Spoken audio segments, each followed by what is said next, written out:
Bienvenue à tous dans cette nouvelle vidéo YouTube. Aujourd'hui, on va apprendre 7 nouveaux verbes à particules.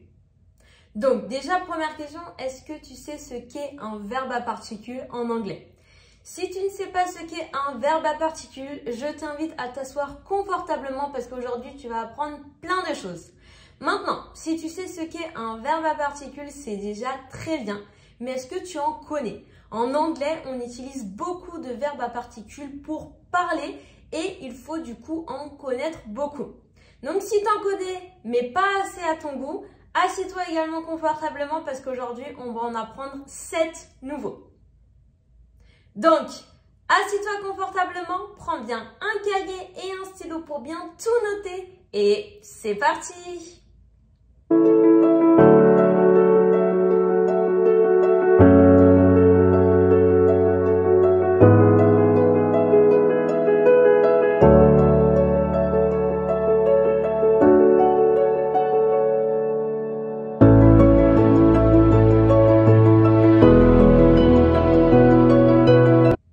Donc déjà, avant de commencer à vous expliquer donc ces 7 nouveaux verbes à particules, on va faire un petit récap sur ce qu'est un verbe à particules pour les personnes qui ne savent pas. Un verbe à particules, qu'est-ce que c'est? C'est tout simplement un verbe qui est suivi d'une particule. La particule, ça peut être soit une préposition, soit un adverbe. Cette petite particule qui va suivre du coup notre verbe peut soit modifier complètement la signification du verbe ou alors juste modifier un tout petit peu sa signification. À chaque fois qu'on va voir des verbes à particules, du coup, je vous réexpliquerai tout ça. Je vous dirai si du coup ça change totalement ou si ça le modifie un petit peu. Donc, mais surtout là, retenez bien ça. Un verbe à particules, c'est un verbe qui est suivi d'une particule. La particule est soit une préposition, un adverbe. Et cette particule va soit modifier totalement la signification du verbe de base ou alors juste modifier un petit peu la signification mais en restant toujours dans le même thème du verbe de base. Voilà déjà ce que vous devez retenir. Alors, on y va pour le premier. Donc, le premier verbe à particules, je vous le donne, c'est give up. Donc, à votre avis, qu'est-ce que veut dire give up? Là, on a du coup le verbe give. Give, en anglais, en français, qu'on va traduire par donner. Très bien. Maintenant, on a la particule up. Cette particule va modifier totalement la signification du verbe de base. Donc là, le verbe à particule give up n'aura pas du tout la même traduction que le verbe give. Give, donner. Give up, du coup là je vais vous le donner parce que ça n'a rien à voir, c'est abandonner. Donc en soi on a le verbe donner dedans, abandonner, mais je veux dire les deux significations de verbe, ça n'a rien donné. Donner et abandonner, ça ne veut pas du tout dire la même chose. Ok? Donc là, quand la particule change totalement la signification du verbe de base, finalement, il faut l'apprendre par cœur. Pas le choix. On ne peut pas le deviner. C'est comme les verbes irréguliers, il faut les apprendre par cœur parce qu'on ne peut pas les deviner. Donc, on va voir un petit exemple avec le verbe à particule to give up. Si je dis par exemple, don't give up your exam. N'abandonne pas tes examens. Don't give up, n'abandonne pas. Donc, à chaque fois que vous avez un verbe à particule, le verbe de ce verbe à particule se conjugue exactement de la même façon que le verbe de base. Donc, give, gave, given. Give up, gave up, given up. La particule ne bouge pas et reste telle qu'elle. Donc là, premier verbe à particule, give up, abandonner. Allez, on continue maintenant avec le deuxième verbe à particule qui est le verbe à particule to find out. Donc déjà, premièrement, dès qu'en fait vous voyez un verbe à particule, déjà ce qu'il faut se demander c'est le verbe tout seul, c'est quoi sa signification? Pour après essayer de trouver la signification du verbe à particule. Donc le verbe find, par quoi je le traduis en français? Par trouver. Très bien, donc si tu as dit trouver, c'est bien. Parfait. Maintenant, to find out. ce qu'il faut se demander, c'est est-ce que la particule change totalement la signification du verbe ou la modifie un petit peu. Là, pour find out, on a deux traductions. Donc la première traduction qui se ressemble un petit peu avec le verbe trouver, je vais vous la donner, c'est découvrir. Deuxième traduction, c'est apprendre. Donc to find out, il a deux traductions. Découvrir, apprendre. Donc, bien évidemment, on a pour le verbe apprendre le verbe learn. On a pour le verbe découvrir le verbe discover. Mais, rappelez-vous une chose. C'est pas parce que un verbe ou un mot est égal à une traduction en anglais qu'il y a uniquement une traduction. Je peux avoir un mot en français qui a plusieurs traductions en anglais et un mot anglais qui a plusieurs traductions en français. D'accord? N'oubliez jamais ça. Donc là, to find out, je le traduis par découvrir et par apprendre en français. On va voir maintenant des exemples. Si je vous dis I just found out the truth. Je viens juste de découvrir la vérité. Deuxième exemple. How did you find that out? Comment as-tu appris ça? Donc là, le verbe à particule find out, quand vous le traduisez finalement par le verbe apprendre, c'est plus donc apprendre dans le sens découvrir. Et le verbe learn, c'est plus apprendre dans le sens on m'a enseigné quelque chose. Ok? Donc voilà pour le verbe à particule to find out. On continue maintenant avec le troisième verbe à particule qui est to look after.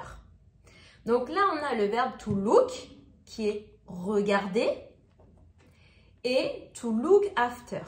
Là, ce verbe à particule ressemble un petit peu au verbe de base. Donc on a to look, regarder, et on a après, enfin after qui signifie après. Regarder après quelqu'un. À votre avis. Et franchement là, comment je vous le dis, c'est parce que je veux que vous ayez cette réflexion-là aussi. Je ne vous le dis pas ça pour faire la vidéo. C'est vraiment une réflexion que je veux que vous ayez.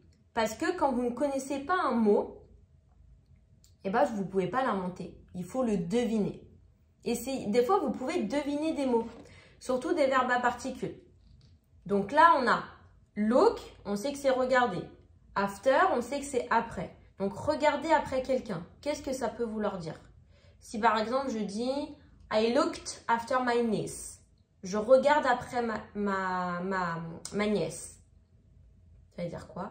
Je m'occupe de ma nièce. Donc, look after, c'est s'occuper de. To look after someone, s'occuper de quelqu'un. On teste un exemple? Si je dis par exemple « She is looking after the kids ».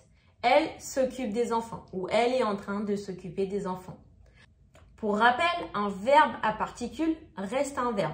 Donc, le premier verbe se conjugue exactement de la même façon que le verbe de base et je peux vraiment le conjuguer en utilisant toutes les conjugaisons en fonction de la situation de ma phrase. Allez, on continue maintenant avec le numéro 4. Là, il y en a deux. C'est to turn on, to turn off. J'en mets deux parce que du coup, vous voyez, il y a juste la particule qui change. Donc là, pareil, on a le verbe turn qui est tourner. Très bien. Donc, si je tourne vers le positif, turn on, et je tourne vers le négatif, turn off. Là, on peut essayer de le deviner. To turn on, for example, if I say, I turn on the TV in the morning and I turn off the TV at night. J'allume la télé le matin, j'éteins la télé le soir. Donc, to turn on, allumer, to turn off, éteindre. For example, can you turn off the light, please? Est-ce que tu peux éteindre les lumières, s'il te plaît? Deuxième exemple, I turned on the TV this morning. J'ai allumé la télé ce matin. Donc là, facile, pas très compliqué. Turn on, allumer. Turn off, éteindre. Parfait. On continue maintenant avec le numéro 5. Celui-là, vous le connaissez tous. C'est to get up. Mais celui-là, attention à ne pas se tromper avec to wake up. Wake up, verbe qu'on connaît tous, qui est un verbe à particules. Donc, to wake up and to get up. Là, ce sont deux verbes à particules, mais qui ne veulent pas vraiment dire la même chose. To wake up, c'est se réveiller. To get up, c'est se lever. Ok, donc attention. On se réveille à une heure et on se lève du lit à une autre heure. Enfin, une autre heure, non, mais voilà. Des fois, on peut se lever du lit un petit peu plus tard que l'heure à laquelle on s'est réveillé. Ok, donc wake up, c'est se réveiller. Get up, c'est se lever. For example, what time did you get up this morning? À quelle heure tu t'es levé ce matin? And I can answer, I woke up at 7 a.m. but I got up at 7:15. Je me suis réveillée à 7 heures, mais je me suis levée à 7h15. Donc, wake up, get up. Se réveiller, se lever. Allez, on continue avec la numéro 6. Donc là, on a le verbe à particules to pick up. Donc pareil, le verbe to pick, qu'est-ce que ça veut dire en français? Lui, on peut le traduire par choisir ou par sélectionner. Ok, donc à chaque fois, quand on utilise to pick, c'est qu'il y a un nombre limité de choix. Parfait. Maintenant, to pick up. Par quoi on peut le traduire? Pareil, là, il a deux traductions. Alors là, par contre, to pick up, ça n'a rien à voir avec la traduction de base qui est choisir ou sélectionner. On a aussi deux traductions pour pick up, mais ça n'a rien à voir avec choisir ou sélectionner quelque chose. Donc, je vais vous les donner, ça va être plus simple. To pick up, on le traduit par aller chercher et récupérer. Et on a une troisième aussi traduction qui est ramasser. Donc finalement, il y a trois traductions, il n'y en a pas deux, il y en a trois. Donc, aller chercher, récupérer et ramasser. On essaye des exemples. Premier exemple, si je dis I will pick you up at 8. Je vais te chercher ou je vais te récupérer à 8 heures. Donc là, hein, aller chercher, récupérer, finalement, ça veut dire la même chose. Je vais te chercher à 8 heures ou je vais te récupérer à 8 heures. Maintenant, avec la traduction donc ramasser, si je dis pick up the paper you dropped, ramasse le papier que tu as fait tomber. Je peux aussi l'utiliser dans des expressions, par exemple pick up the phone. Si le téléphone est en train de sonner, can you pick up the phone? Est-ce que tu peux décrocher? Ok, donc là, to pick up the phone, ramasser le téléphone, décrocher. Ok, donc pick up, là, il a plein d'utilités. Donc, c'est un mot très utilisé. Donc, on se rappelle, aller chercher, récupérer, décrocher et ramasser. Et on continue avec le 7e et du coup dernier verbe à particules de cette vidéo. Si cette vidéo t'a plu et t'a appris plein de choses, n'hésite pas à me le dire en commentaire pour que je puisse t'organiser, enfin te préparer d'autres vidéos à ce sujet. Donc, le dernier verbe à particules de cette vidéo, c'est to run out of. Donc, to run out of, c'est ne plus avoir de quelque chose, être à court de quelque chose. Donc là, on a le verbe run, courir, mais du coup, avec la particule, ça change totalement la signification du verbe de base parce que du coup, courir et être à court de, pas du tout la même chose. Donc, to run out of, être à court de quelque chose ou ne plus avoir de quelque chose. Par exemple, si je dis we ran out of milk, nous n'avons plus de lait, nous sommes à court de lait.